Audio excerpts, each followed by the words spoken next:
بعشر فتم ميقات ربه 40 ليلة.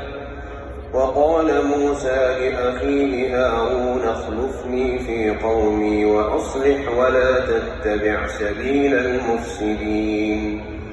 ولما جاء موسى لميقاتنا وكلمه ربه قال رب أرني أنظر إليك.